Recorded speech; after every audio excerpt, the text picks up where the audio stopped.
निज निज है, परंतु सब लक्ष्य सबका एक है। जो राम जी का भाव है उसको सशक्त नमन है। बहुत बहुत। चलिए आज का प्रसंग शुरू करते हैं। पांचवें दोहे पे विश्राम लिया था और अब तक गोस्वामी जी ने कुछ संतों के और असंतों के जो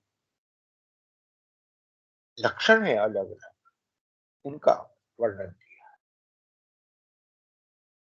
और जैसा कि मैंने कहा, गोस्वामी जी का मंतव्य जो है वो बिल्कुल स्पष्ट है और अगली बार आज के प्रसंग में बिल्कुल ही स्पष्ट हो जाएगा कि ये प्रसंग उन्होंने क्यों लिया।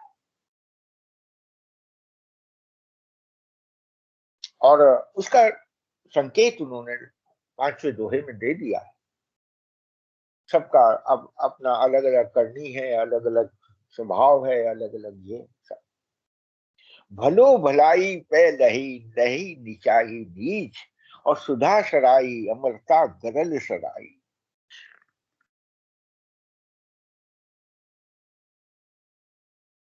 विष मारेगा, अमृत जो है वो मरने नहीं देगा। दोनों में अलग अलग विशेषता। भला भले करेगा और नीचा जो है नीचे की बात। भलाई को ऊंचा माना गया है, उसको ऊंचा स्थान दिया गया, और नीचता को नीचा स्थान दिया।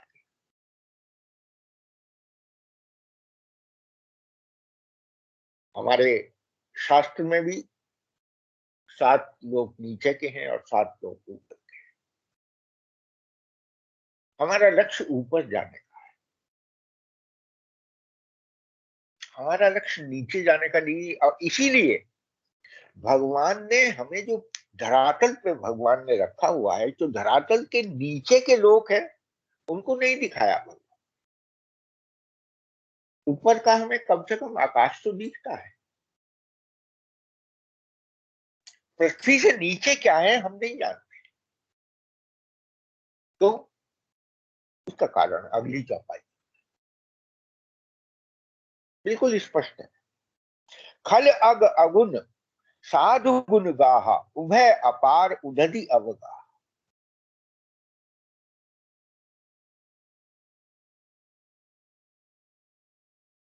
साधु और असाधु, दुष्टों की, अवगुणों की, साधुओं की, गुणों की कथाएं दोनों अपार अथा समुद्र। उभय, दोनों, इस संसार में दोनों की कथाएं बहुत मिलेगी आपको। ऐसा क्यों है?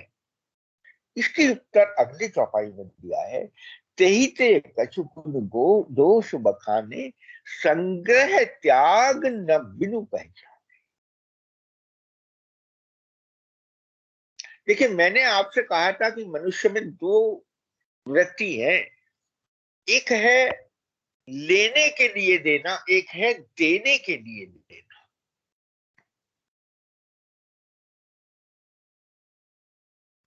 लेने के लिए जो देगा उसका समस्त जीवन जो है वो संग्रह में चला जाए,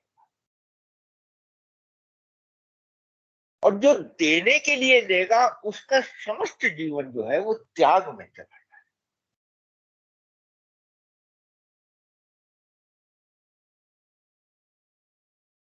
देना और लेना क्या है? क्योंकि यहीं से जड़ता और चेतनता, इन दोनों का 2 विभाग अलग अलग।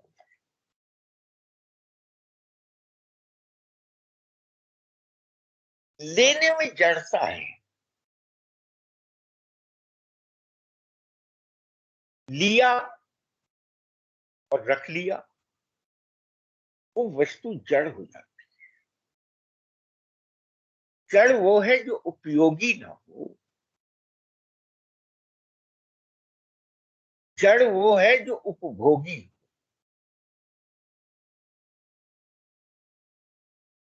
उसमें योग नहीं, स्वाभाविक योग नहीं होता उसके। स्वाभाविक भोग की वृत्ति रहती है। और वो भोग कौन सा है? सुख का भोग। उस वस्तु के साथ, वस्तु व्यक्ति पदार्थ के साथ रहने का जो सुख है, उसको निरंतर व्यक्ति भोग, उसकी उपयोगिता समाप्त हो जाती है। जीवन तो जा रहा है, जीवन में हम केवल इकट्ठा कर रहे हैं, बस ये। हेलो, हाँ मेरी आवाज आ रही ना? हेलो। जी अंकल, बिल्कुल क्लियर है, थैंक यू। चलिए, तो जीवन में हम इकट्ठा करते रहते हैं, हमें ये पता नहीं हम क्यों इकट्ठा करते हैं। बस चीज अच्छी लगी घर ले आए, चीज अच्छी लगी घर ले आए, और जब अच्छी नहीं लगती तो जैसी जिसकी गति है वैसी उसकी गति हो जाती।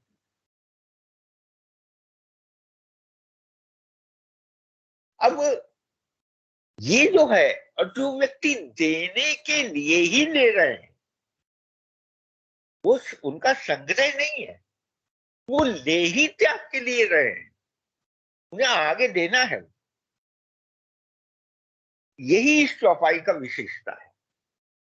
उन्होंने कहा है, तेही के कछु गुण दोष बखाने। मैंने इसीलिए कुछ गुण और दोष दोनों को कहा है साथ साथ, क्योंकि संग्रह और त्याग न बिनु पहचान। इसकी पहचान कैसे होगी? कौन सी चीज संग्रह के योग्य है और कौन सी चीज त्याग के योग्य?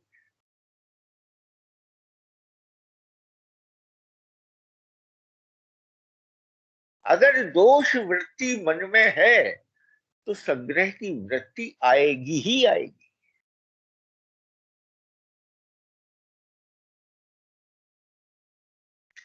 मैं भाव की बात करता हूं, मैं वस्तुओं की बात ही नहीं करता।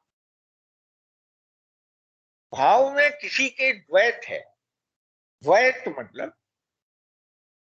ऐसे तो समस्त संसार द्वैत में है, लेकिन उसको न समझ आदमी द्वैत को एक अच्छा या बुरा दो दृष्टि से देखेगा। अच्छे के अंदर अगर निक्षेप आ जाएगा उसको, तो उसे द्वेष हो जाता है। द्वैत, दो को देखना, एक अच्छा और एक बुरा।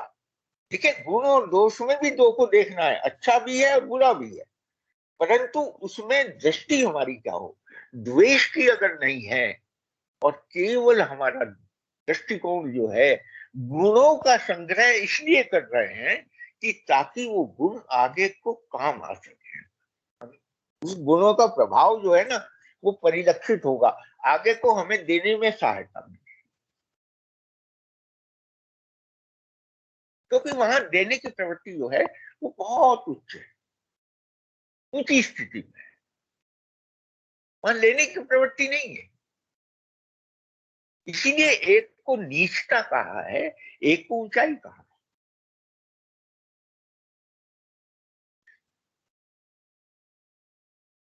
और भगवान ने दोनों को साथ साथ पैदा किया है।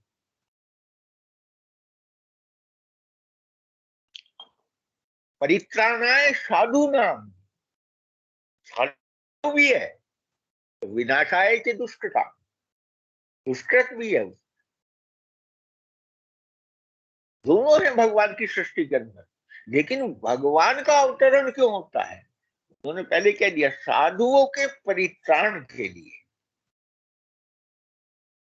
और दुष्कृत, जो दुष्कर्म करने वाले व्यक्ति हैं उनके विनाश के लिए। इसका अर्थ क्या है? इसका अर्थ सीधा साधा ये है कि इस समस्त सृष्टि में बुराई केवल और केवल दिखती है।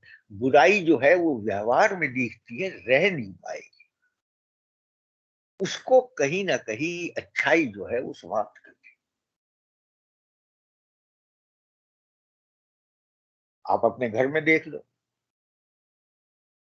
जो व्यक्ति अच्छा होगा जो स्वभाव से अच्छा होगा वो निश्चित रूप से अच्छा ही रहेगा। लेकिन बुरे व्यक्ति में संभावना है अच्छे होने की। मैंने पीछे आपको कहा है, विधि बस सुजन कुसंगत परहि फनि मनि सम निज गुण अनुसार। अगर कभी विधान से कभी ऐसा भगवान प्रारब्ध के वशीभूत होकर कोई अच्छा व्यक्ति बुरी संगत में फंस भी जाए तो क्या अच्छाई अपनी छोड़ देगा? नहीं छोड़। बुरा व्यक्ति बुरे के संग में कब आएगा? जब वो पहले से ही उसके स्वभाव में बुराई है, उसको विवेक ही नहीं है, वो बुरे को ही अच्छा समझ रहा है। इस प्रसंग की यही विशेषता है, इसमें बुरे को बुरा समझ रखा है इसलिए बुरा है, और भला चूंकि स्वभाव से भला है, वो भला है तो वो तो गुण है, वो तो परमात्मा का गुण है। अच्छाई परमात्मा का एक अपना गुण है। सगुण रूप में परमात्मा में क्या है? अनुकरणीय है, वो चिंतनीय है। भाई हम भी ऐसे बने, सोचें इसके बारे में, तो कोई चीज अच्छी होगी जब तो। क्या बुराई के लिए बहुत ज्यादा सोचना पड़ता है? क्या बुराई को प्रयत्न करने के लिए बहुत ज्यादा समझे कि प्रयत्न करना पड़ेगा बुराई के लिए? आप देखो जीवन में कभी,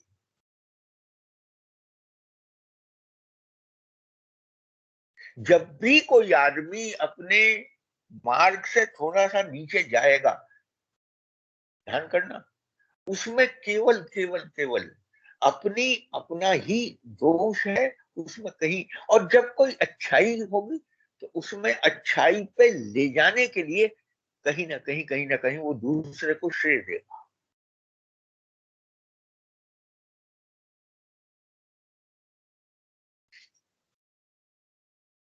अब मैं तो कहता हूं गुरु शिष्य की परंपरा भी शायद इसीलिए शुरू, इस विवेक को जागृत कर।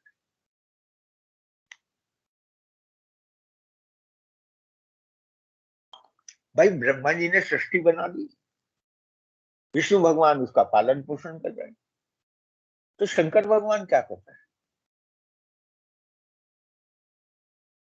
इसीलिए रामायण में शुरू में कहा है, वंदे बोधमयम गुरु नित्यम शंकर रूप।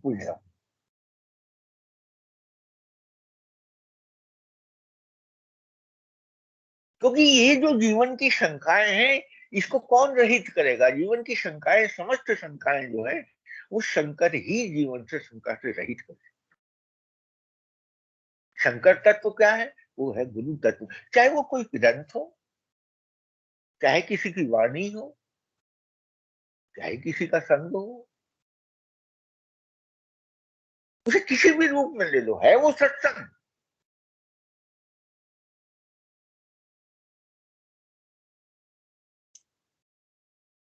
अब आगे कहते हैं, बहुत स्पष्ट कहा है, भले उपोच सब विधि उपजाए गनि गुण दोष वेद विलगा। ब्रह्मा ने तो सबको उत्पन्न कर दिया, लेकिन ब्रह्मा के ही कहे हुए वेद ने इन दोनों में डिफरेंस किया है, विलग किया है। वेद बिलगाए, विलग विलग व्याख्या है। गुण और दोष दोनों को अलग अलग बखाना है। किसने बखाना है? वेदों ने। ब्रह्मा जी के द्वारा मुख से प्रकट हुए वेद, माने ब्रह्मा जी की वाणी वेद, और ब्रह्मा जी की करनी सृष्टि। तो सृष्टि में दोनों है, परंतु वचनों में, उनके वचन में, वेद रूपी वचनों में तो दोनों में अलग अलग वर्णन है।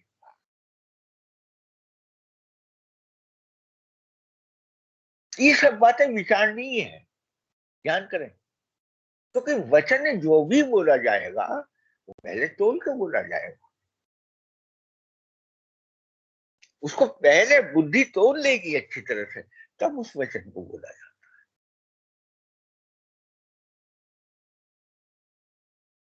भाई विवेक शून्य आदमी कब होता है? कोई विकार हो मन में, या तो काम हो, या क्रोध हो, या लोभ हो। काम की अधिकता पूर्ति की मोह में परिवर्तित हो जाती है। इससे आगे चलोगे तो अहंकार में परिवर्तित हो जाएगी। मुख्य दोष तो तीन ही है, या तो काम है और काम में विघ्न आ गया तो क्रोध है, और काम पूरा हो गया तो लोभ है, और तीनों में विवेक रहता नहीं। तो जब विवेक, ब्रह्मा जी ने जिस समय सृष्टि बनाई तो ये विवेक जो दिया है वो वेदों के माध्यम से प्रकट किया है। भाई वेद इतिहास पुराना, विधि प्रपंच गुण अवगुण स्थान। कि ब्रह्मा जी की ये सृष्टि गुण और अवगुणों से सनी हुई। सनी हुई क्या होती है? जो स्वयं का रूप अंदर हो जाता है, बाहर जो सना हुआ होता है वो। अब देखिए, आपने मैदा का पारा बनाया, मतलब जैसे शक्कर पारा या नमक पारा। नमक तो आपने अंदर डाल दिया, लेकिन अगर शक्कर बनानी पड़ेगी, उसे मिठास देना पड़ेगा, तो उसे डुबोना पड़ेगा मिठास के। अब उसकी मिठास में डुबोते ही उसकी अपनी शेप जो है वो चीनी बाहर आ जाती है, सफेद सफेद, वो दिखाई देने लगती है। इसको कहते हैं सना हुआ। जो जिसमें डूबा है वो उसी से सना हुआ, चाहे गुण है अथवा दोष। मैं इन चौपाइयों के बारे में बात कर रहा हूं, तो यहाँ पे नहीं। अब आगे वाली चौपाइयों में, 5 चौपाइयों में इस द्वैत का पूरा वर्णन किया गया है। कैसे? दुख सुख पाप पुण्य दिन रात एक दूसरे के विरोधी। एक अच्छा है तो एक बुरा है। दुख सुख, पाप पुण्य और दिन रात। आ गए साधु असाधु, सुजाति और कुजाति।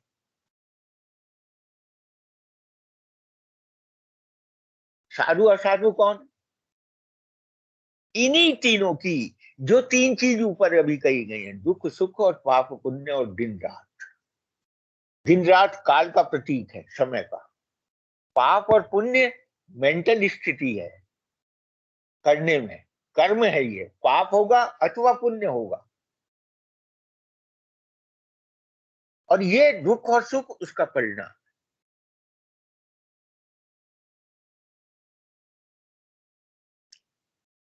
पुण्य होगा तो सुख होगा, पाप होगा तो दुख होगा।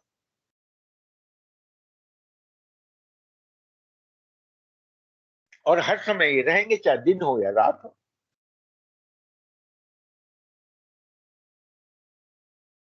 परंतु दोनों में भेद है, अलग अलग है।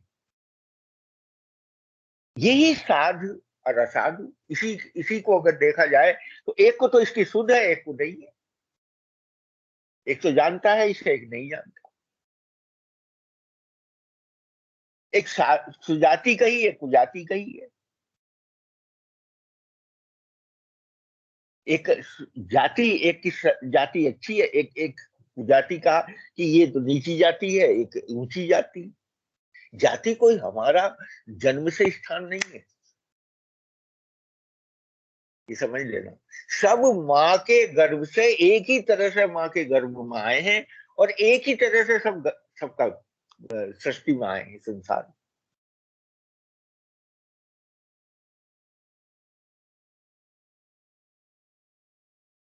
ये ये कुजाति या सुजाति क्या है यहां बताया, ये है।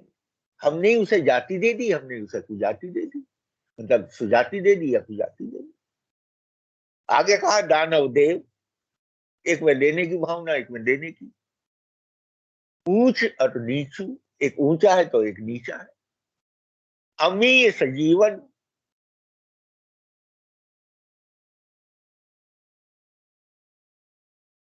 एक जीवन है, सजीवन। वो बहुत सुंदर है, अमीय है, अमृत के समान है। जीवन अमृत के समान है और मृत्यु माहर मीचू। माया ब्रह्म, जीव जगदीशा, लच्छी अलच्छी, रंक अवनीशा। लच्छी लक्ष्मी और अलच्छी दरिद्र, लक्ष्मीवान और दरिद्रवान।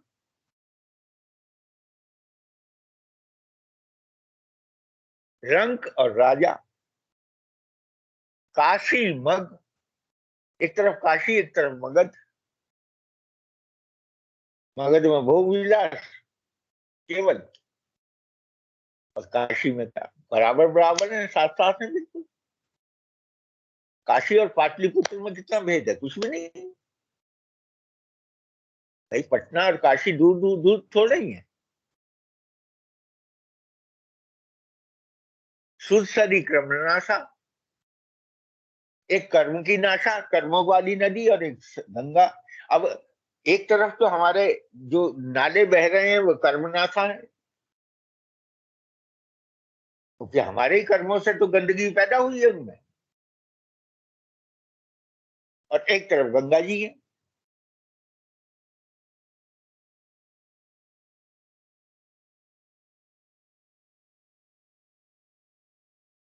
मरु मारव, एक तरफ मारवाड़ है तो एक तरफ मालवा है। मारवाड़ में रेत ही रेत है, तो मालवा के अंदर नर्मदा नदी के किनारे का सारा एरिया मालवा कहलाता है। संपन्नता ही संपन्नता।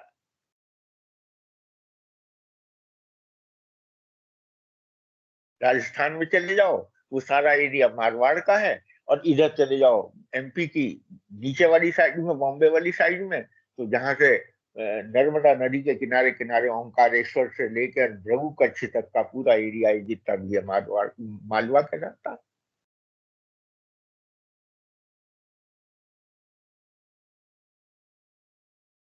महिदेव गवासा, ब्राह्मण और कसाई। एक तरफ ब्राह्मण है जिसका मन केवल ब्रह्म में विचार करता है, एक तरफ कसाई है जो हत्या में भी जिसे ब्रह्म की हत्या ही करता है वो, सही मायने कसाई और कोई नहीं है। मैं पेशे की कसाई की बात नहीं कर रहा हूं,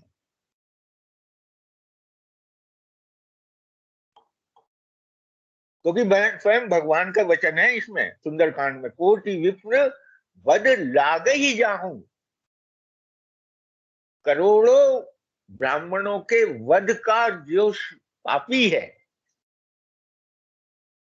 आयु शरण तजऊ नहीं ताहू। अगर मेरी शरण में आ जाता है तो मैं उसे ब्राह्मण के समान ही बना देता।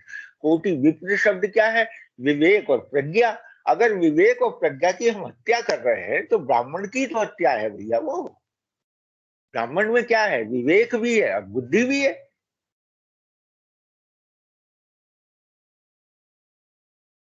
यहाँ उस कसाई की बात नहीं हो रही कि जो जो अपना धंधा करता है कसाई। वही देव गवासा, सरग नरक, अनुराग विरागा। एक तरफ स्वर्ग है एक तरफ नरक है, एक तरफ पीड़ा है एक तरफ सुख है।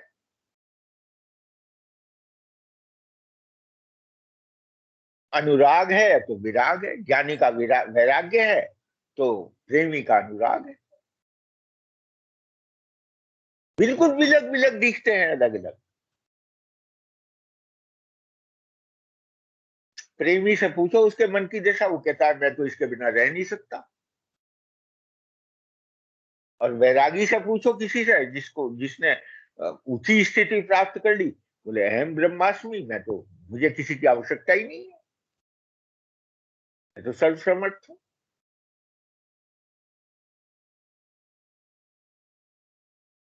ये जो है शास्त्रों ने निगमागम गुण दोष विभागा, निगम और शास्त्रों ने इनके गुण और दोष जो हैं वो अलग अलग दो भागों में बनाए। इसीलिए अगले दोहे में क्या कहा है, जड़ चेतन गुण दोष में विश्व किन्न करता, और संत हंस गुण गहई पै परिहरि वार। अब आप स्वयं देख लीजिए जड़ता क्या है और चेतन क्या है।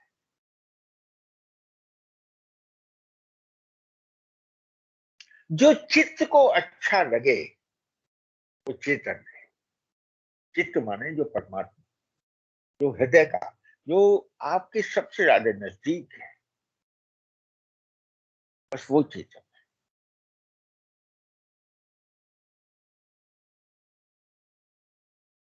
आप अपनी कॉन्शियसनेस जिसे कहते हैं ना, उससे पूछो बस हमेशा, वो आपका जड़ और चेतन दोनों विभाग, अब बाकी सब जड़ है। लेकिन एक बात हमेशा ध्यान, इसी दोहे के साथ दूसरा दोहा उत्तरकांड में भी लिखा है, बिल्कुल गोस्वामी जी ने, जब वहां तक पहुंचेंगे तब इसकी व्याख्या और भी प्रबल होगी कि जड़ चेतन, यहां लिखा है जड़ चेतन गुण दोष में विश्व किन्न करता। हाँ लिखा है जो चेतन को जड़ कर रही और जड़ई कर रही चेतन। यहां कहा है विश्व में दोनों चीज बनाई है, लेकिन अंत में जब सारे उत्तर मिल जाते हैं तब ये पता चलता है कि जो चेतन, जो जड़ को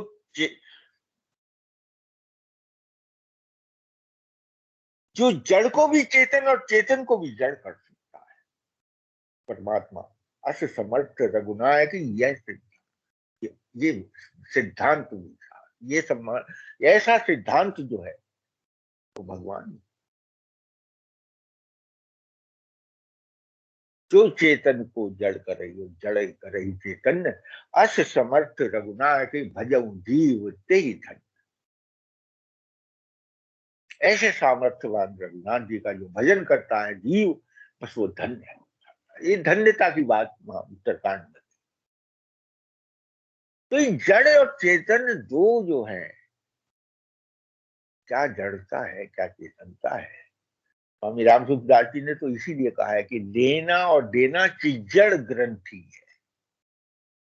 चिज्जड़ ग्रंथि, चेतन और जड़ की ग्रंथि जो है ना, वो बस जीवन में लेना और देना जब दो भाव रहते हैं तो यही है। देखिए खाली जड़ हो, खाली लेने की भावना हो, उद्धार हो जाएगा। लेकिन हो तो रावण की तरह से, हो तो कंस की तरह से ना, हो तो शिशुपाल की तरह से, कोई बात।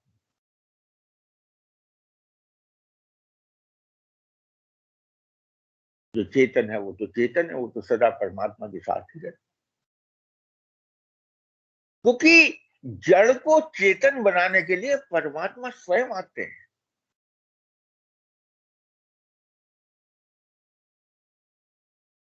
किसी भी मनुष्य की जो जड़ बुद्धि है उसको चेतन करने के लिए स्वयं परमात्मा को अपने रूप में किसी संत को भेजना पड़ता है।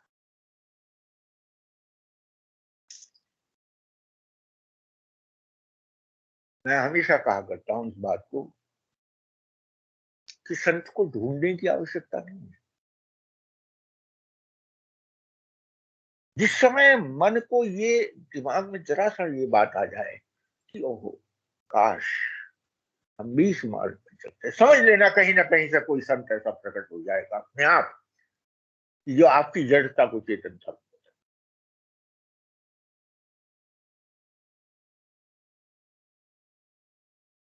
जड़ चेतन गुण दोष में विश्व किन्न करतार, संत हंस गुण कहीं पै। दूध कहा है इसके, गुण गहई पै, गुण, गुण रूपी दूध इसको ले लेता है। क्योंकि हंस का क्या स्वभाव है, दूध और पानी को अलग अलग कर, तो लेता क्या है, गुण गहाई पाए, गुण को ग्रहण कर लेता है दूध के रूप। और वो दूध क्या है? सत्वगुण है। सत्वगुण का रंग बिल्कुल सफेद है, दुग्ध की तरह।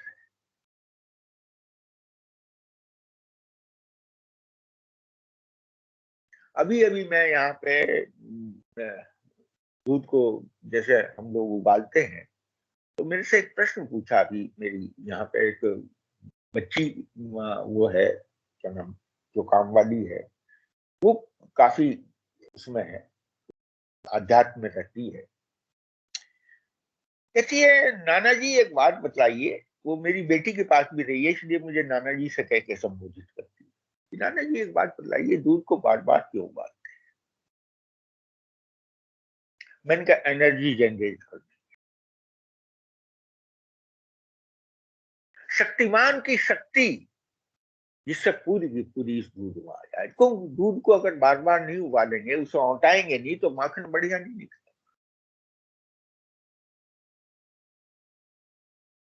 एनर्जी को एनर्जी से ही जनरेट किया जा सकता है। एनर्जी पड़ी हुई है दूध के अंदर।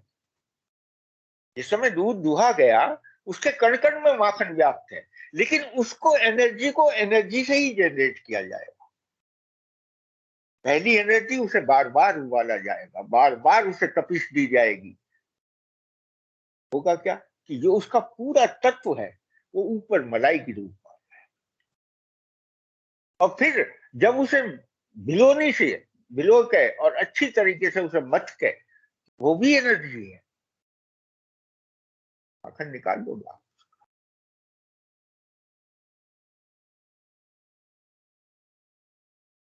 भगवान कृष्ण ने दूध की चोरी नहीं करी, भगवान कृष्ण ने दही और माखन की चोरी,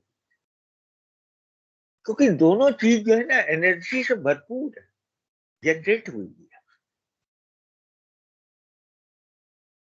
तो जो शक्तिमान है, उसको भी तो शक्ति ही प्रिय है। देखो आप इसे। तो संत हंस गुण गहई पै, दूध को ग्रहण और परिहरिवार विकार, तो पानी रूपी विकार है, उसे तो अलग।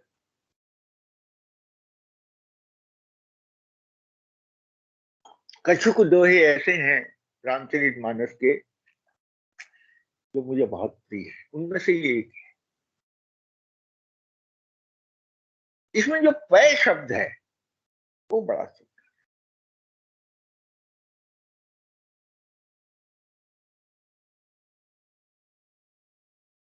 पूरी गाय आपने बांध रखी, इतनी लंबी चौड़ी सब कुछ, हाँ?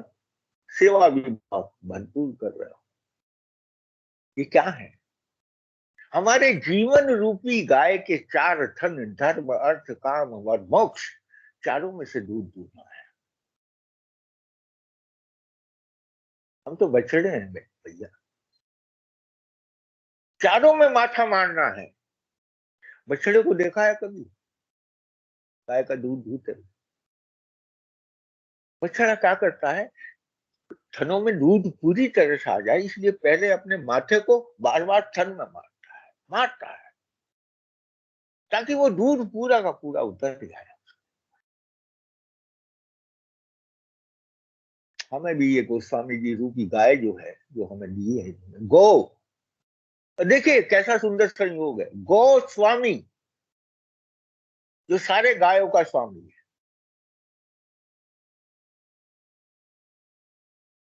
उसने जो गाय ये दी है, इसमें माथा मारना है। तो इसमें से भी चार थनों में से जो दूध निकलेगा, तो एक में से धर्म है, एक में से अर्थ है, एक में काम है, एक में मोक्ष है। तो नहीं हमें शक्तिमान की शक्ति प्राप्त।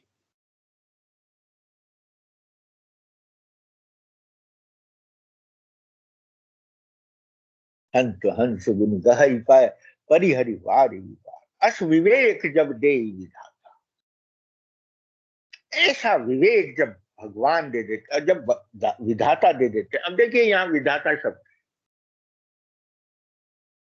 पहले कहा है बिनु सत्संग विवेक न होई।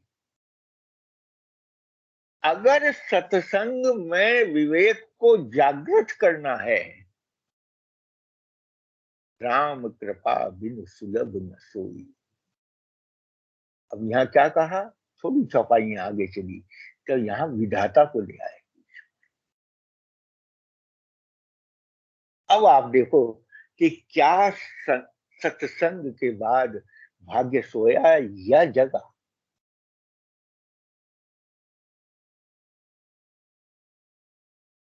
भाग्य ने पूरी अपनी पूरी खिलावट जो है वो दे दी इसके अंदर। आज विवेक जब दे ही विधाता, तब तजी दोष गुण ही मन राता। तब दोष अपने आप छूट जाएंगे और मन जो है वो गुणों में लग जाएगा। देखिए, अगर दोषों को छोड़ने में लग गए ना तो एक नहीं छूटने का,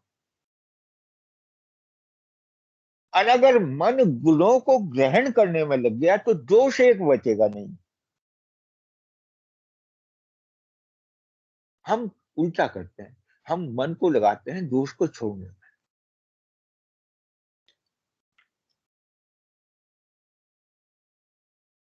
अगर कोई हमें अपने अंदर दोष दिखाई दे ना, उसके विपरीत जो गुण है, जैसे कि ऊपर एक पूरी गुण और दोष की पूरी सीरीज दी है, उनमें से छांट लो कि कौन सा दोष है, बस उसमें से मन हटा दो। मन भी नहीं हटाओ उसमें से, उसके गुण पे मन जो है उस पर आसक्त, अपने आप दोष छूट।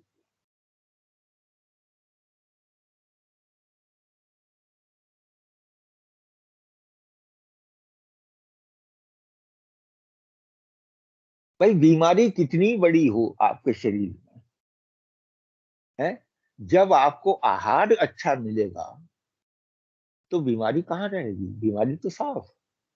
तो बीमारी किसने दूर करी, आहार ने दूर करी ना, वो तो अपने आप चली गई।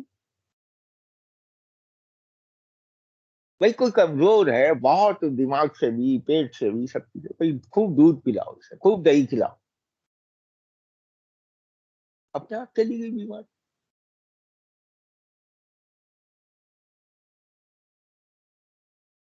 काल स्वभाव कर्म बरियाई, भले प्रकृति बस चुकई चुप भलाई। अब यहाँ तीन चीजों को कहा है, काल स्वभाव और कर्म। इनकी प्रबलता क्या है। काल कहते हैं समय को, स्वभाव कहते हैं जो हमें गुणों से प्राप्त हुआ, कर्म कहते हैं जो हम उसके वशीभूत हो गए, अपने स्वभाव के वश में जो हम कर्म करते हैं।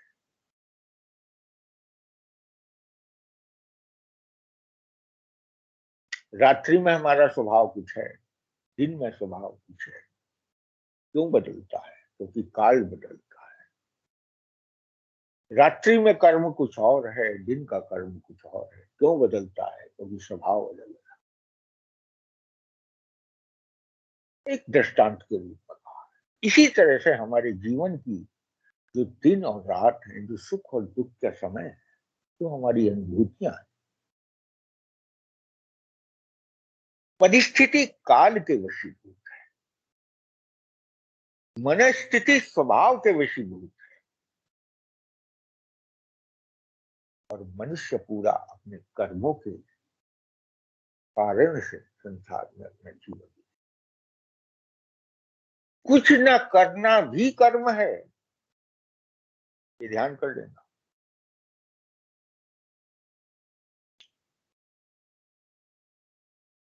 निठल्ले बैठना सबसे बड़ा कर्म है, क्योंकि कर तो रहा है, बैठा तो हूं।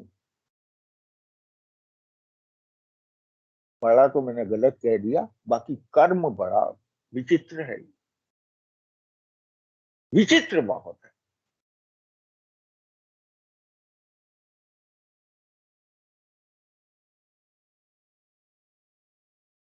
मुझसे ज्यादा निठल्ला कौन होगा, जो हर वक्त समझे जी इन चौपाइयों में घुसा रहता है हर समय। अब आप कहोगे तो निठल्लेपन का काम ही नहीं।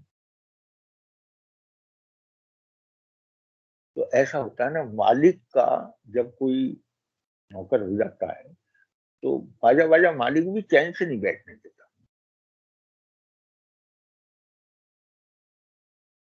ऐसे ही कुछ मेरी रामचरित मानस होती है।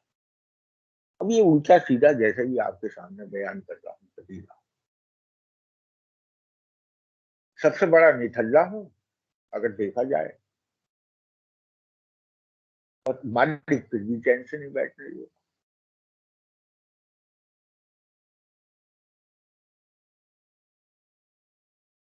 काल काल स्वभाव कर्म बड़ी आई, भले वो प्रकृति बस चुका, बस प्रकृति के वशीभूत होकर हम भलाई करने से चूक जाए। अवसर है, भलाई एक अवसर है। जीवन में अवसर की बहुत बड़ी महत्ता है।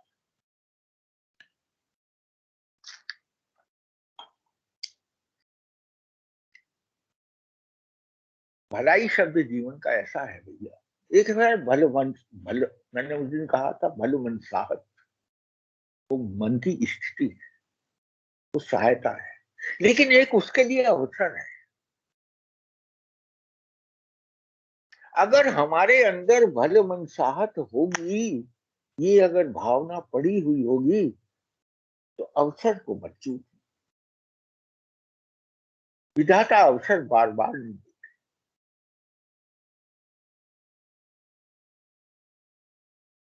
ये कुछ ऐसा है।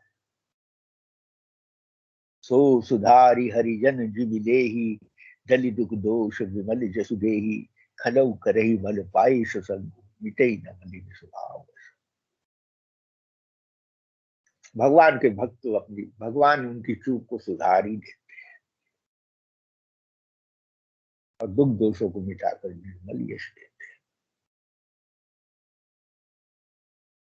अब देखो कह दिया ना, सौ सुधारी, जैसे भगवान के भक्त उस चूक को सुधार।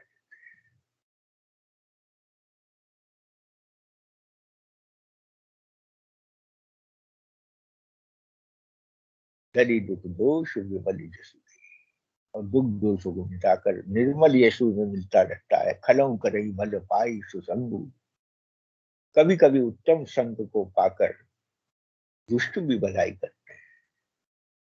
ऐसा नहीं है कि वो नहीं करते, परंतु जो मलिन स्वभाव है उसका मिटना बहुत, क्योंकि कहा है काल करम स्वभाव मरुआई, बड़े प्रबल हैं।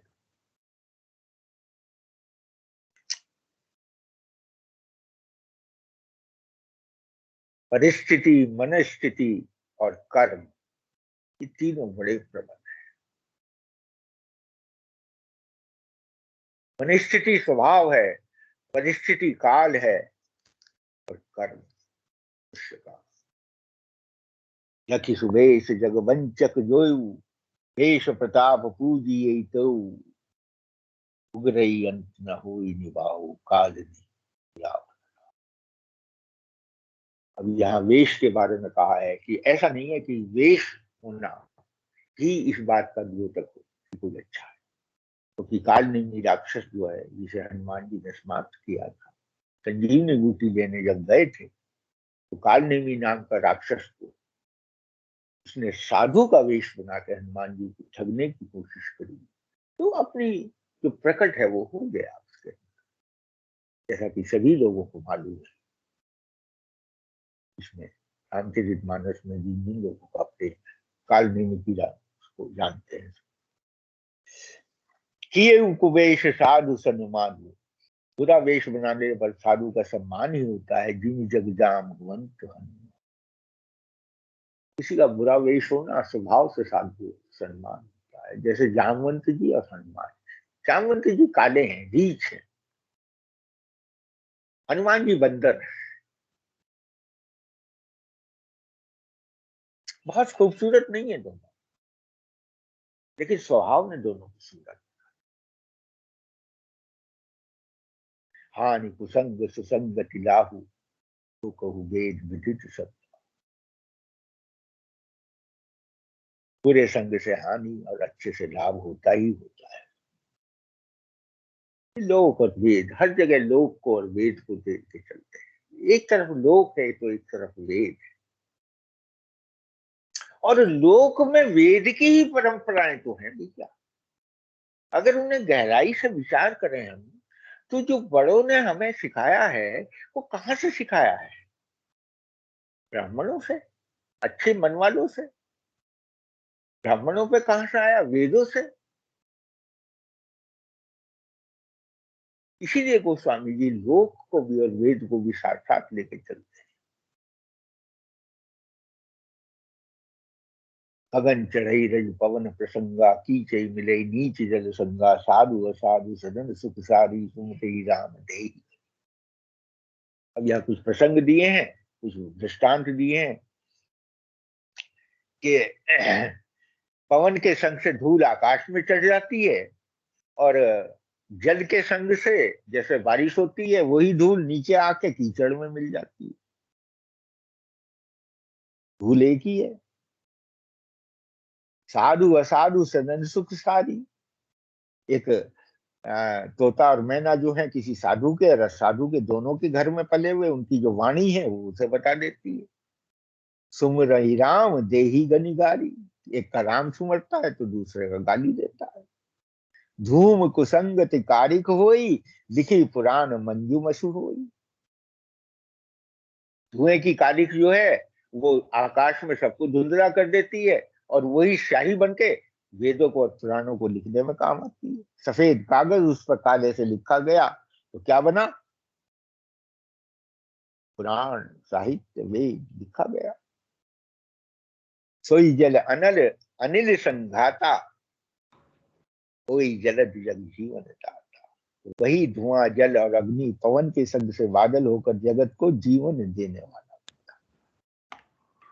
और यही धुआं जो है जब बादल बनता है तो ये जीवन बरस भी जाता है। ग्रह भेषज जल पाव पवन, पाठ कोई पाई कुजोग सुजोग, कोई कुवस्तु सुवस्तु जग लखई, लखई सुलक्षण लोग। ये कुछ चीजें बताई हैं, ग्रह, औषधि, जल और वायु और वस्त्र, 5 चीजें बताई। ध्यान से। कुसंग और संग ऐसा है, अगर ग्रह अच्छे संग से हैं तो प्रभाव दूसरा होता है, बुरे संग में है प्रभाव दूसरा होता है। ये तो ज्योतिष का विषय है भैया, नहीं सुनान। ज्योतिष में कहते हैं ग्रह को ये देखा जाता है, योग कौन सा है, ग्रह कौन सा है, लगन कौन सा है, वार कौन सा है, और तिथि कौन सी है। इन 5 चीजों का संयोग कैसा है, ये अच्छे और बुरे का निर्धारण करता है। तो इसी से पंचांग बनता है। इसको पढ़ने वाला जो भी व्यक्ति है वो ही बता सकता है कि कौन सा ग्रह किसके साथ पड़ा हुआ है, तभी इसका पता चला। ऐसे ही भेषज है, औषधि। औषधि कुयोग भी है, सुयोग भी।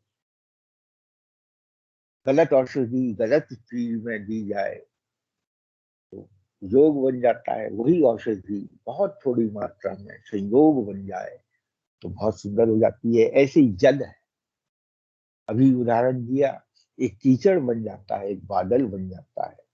पवन, ऐसी हवा है,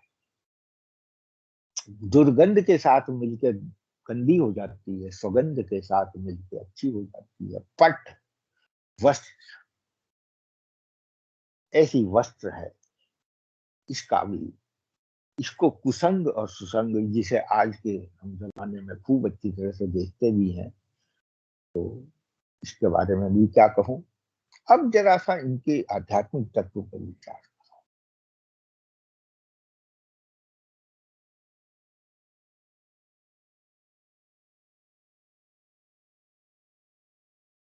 ये हम सब जीवन के रोजाना के प्रसंग की चीज। ग्रह की स्थिति आसमान में,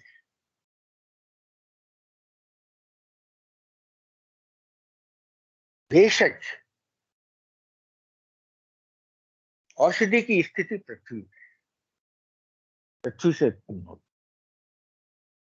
जल अपने में पंच तत्वों में से एक, वायु अपने से पंच तत्वों में से एक,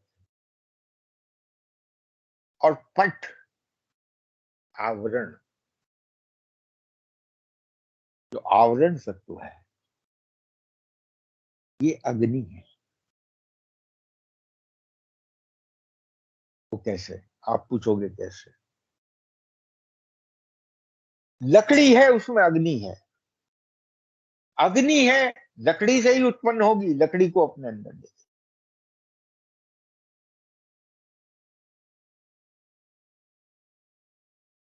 दोनों एक दूसरे को प्रतिरूप।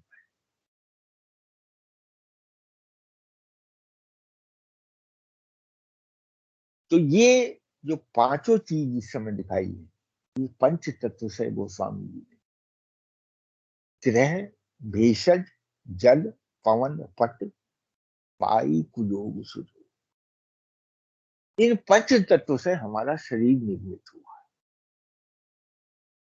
इस शरीर रूपी में मन, बुद्धि और अहम के साथ जो है, अगर इसे कुयोग और सुयोग मिल जाए तो हो ही कुवस्तु सुवस्तु जग लखई। चतुर्विचारशील पुरुष इस बात को जानते हैं। ये दोनों संयोग बनाए। सम प्रकाश तम पाक दुई, नाम भेद विधि की। एक सा प्रकाश होता है, ध्यान करें। उजियारा और अंधेरा समान ही है दोनों में, दोनों पक्षों में, परंतु विधाता ने नाम भेद अलग दिए। एक शुक्ल पक्ष है, कृष्ण पक्ष। सहसी पोषक पोषक समझ, जग अस अपजस। एक को चंद्रमा को बढ़ाने वाला है, जो दुनिया को पोषण देता है। एक शोषक है, जो दूसरा पूरे दुनिया को, उसको कृष्ण का नाम रखती है। अब इसको तेरा थोड़ा सा ध्यान कर। सकल सृष्टि शोषक भी है और पोषक भी है। शोषक का क्या अर्थ है? सुखाने वाला। पोषक का अर्थ है पुष्टि करने। जिस समय शुक्ल पक्ष होता है, उस समय माताओं के गर्भ बढ़ते हैं, खेती बढ़ती है। जो हम बीज पृथ्वी में डालते हैं, उसमें जो ग्रोथ होती है वो हमेशा शुक्ल पक्ष में।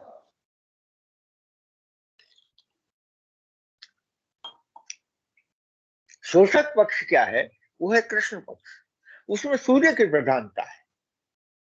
अमावस्या वाले पक्ष के अंदर सूर्य की प्रधानता होती है। सूर्य में सोखने की क्षमता है, अमृत में बरसाने की क्षमता है। वो अमृत को बरसाता है, अमृत बरसता है।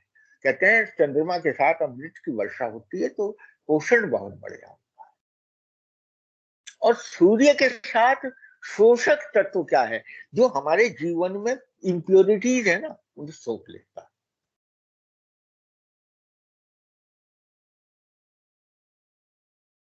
बॉटनी के लोग अच्छी तरह से जानते हैं, एक फोटोसिंथेसिस होता है। जैसे बारिश हुई और उसके बाद धूप निकली, उस स्थिति को फोटोसिंथेसिस, उससे ग्रोथ बहुत अच्छी। तो समस्त सृष्टि इन दो चीज है। ऐसे ही भैया इसको आध्यात्म के क्षेत्र के अंदर अगर हम लें, शोषक भी है और पोषक भी। भगवान सोखते क्या है? भगवान सोखते हैं हमारी सुखाई क्या किस चीज की करते हैं? जो हमें अवांछित तत्व है। और पोषित क्या करते हैं? जो गुणी है, जो हमारे गुणकारी तत्व है, उनको पोषण करते हैं। इसलिए सूर्य कार्य का प्रतीक है, दिवस का प्रतीक है, चंद्रमा रात्रि का प्रतीक है, चंद्रमा मन का प्रतीक है, और सूर्य बुद्धि का प्रतीक है। बुद्धि से काम होता है और मन से आराम।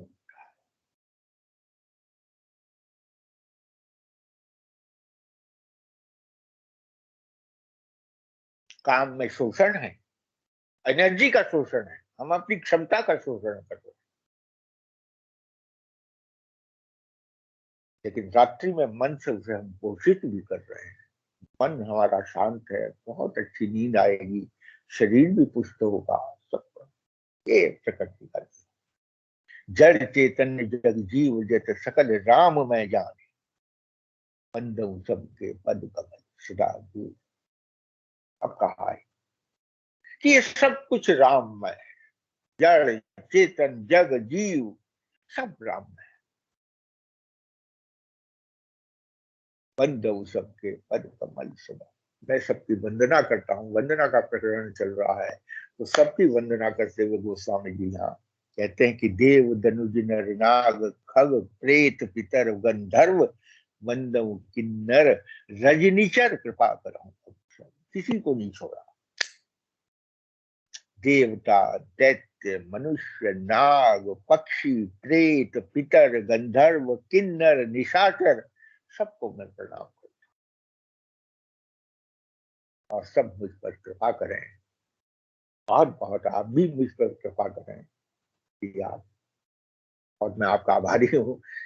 मुझ जैसे व्यक्ति को आप सुनते हैं, इतनी उससे समय हो चला है, तो किसी को भी कोई प्रश्न पूछना हो, कोई बात हो, तो आज 7वें दोहे पे विश्राम देंगे। अब इसके बाद हम कुछ थोड़े से बीच में कुछ प्रसंग छोड़ेंगे भी, जो ऐसे नहीं है कि जिनको बहुत ज्यादा डिस्कस किया जाए। और फिर जो मुख्य मुख्य है इसमें, तो भी बालकांड बहुत बड़ा है, तो उसको लेके चलेंगे। जैसे जैसे होगा मैं आपको बताता रहूंगा। अभी हम इसमें वंदना के प्रकरण में एक दोहे तक और चलेंगे, फिर उसके बाद हम दूसरे इसमें बंधन में इसके बाद जो हमारी मुख्य धारा होगी वो दोहा नंबर 18 से होगी। वो मुख्य धारा का विषय होगा। उसमें नाम वंदना है, 9 दोहों में वो चलेगी। तो अभी हम पहले 9 दोहे करके फिर उसके बाद हम 18वें दोहे से शुरू। पहले 9 दोहे पूरे करेंगे, अगले खुद को हो जाएंगे, और फिर उसके बाद 18वें दोहे से शुरू करेंगे। वो बहुत सुंदर प्रसंग है, उसमें बहुत आनंद आएगा। तो सबको मैं प्रणाम, और अपने फिर एक बार फिर सबका आभार प्रकट करते हुए सीताराम।